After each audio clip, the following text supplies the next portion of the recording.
Hey, what's up, friends? Thanks for tuning in and watching. My name's Landon. We're talking about the Bible, the greatest book of all time. The GOAT book, if you will. It's lit. I'm aging myself. Thank you guys for watching. We're talking about Bible questions. If you have questions about the Bible, submit them in the comments below. We'd love to answer your questions about the Bible. It's fun to talk about the Bible. Here's a question. Why does God seem angry in the Old Testament? That was a question that one of you submitted. Why does God seem angry in the Old Testament? I think that's a good question because from the top down, from 20,000 feet, it can seem like God is mostly angry in the Old Testament and mostly loving in the New Testament. That's not the case, but I can see why people would think that. There is a lot of intense passages in both the Old and the New Testament, and it just seems like they get focused on more.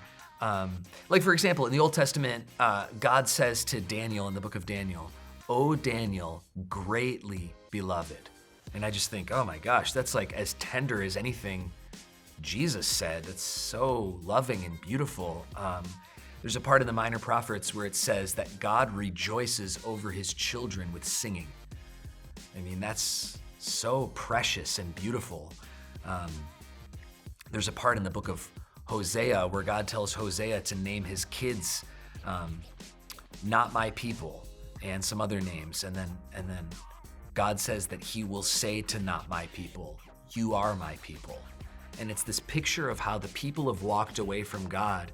God is angry about it, but God is lovingly calling them back and saying, "I will bring you and draw you back to myself."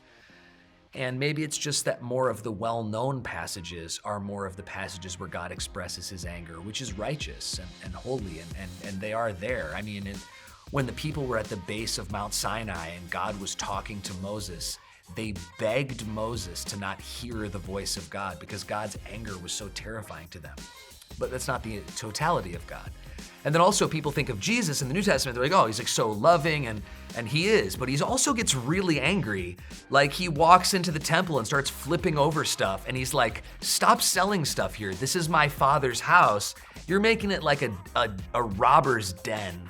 You're making it like a bar below the street level that's like this scuzzy place.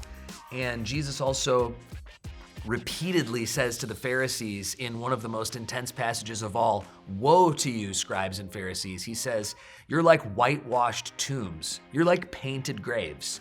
You clean the outside of the dish, but not the inside of the dish." He says, "You tie up burdens that you will not carry and put them on other people."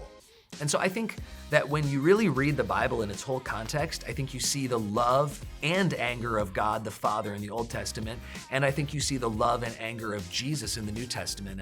And the Father and the Son are one. They're different persons, but they're one together. And so I hope that helps you, and I hope that helps you understand. And I also think that when you're reading the Bible, you should pray and say, "God, help me know your character. Help me know you more." And God will do that. And if you have a question about something like that, you can ask, but you can also ask God directly and say, "God, show me, are you really angry in the old and happy in the new? Just show me, God." And he will, if you're a follower of Christ, because you have his Spirit in your heart, living in you, illuminating the text of Scripture, showing you the character of God. And so I hope that helped you. Thanks for watching.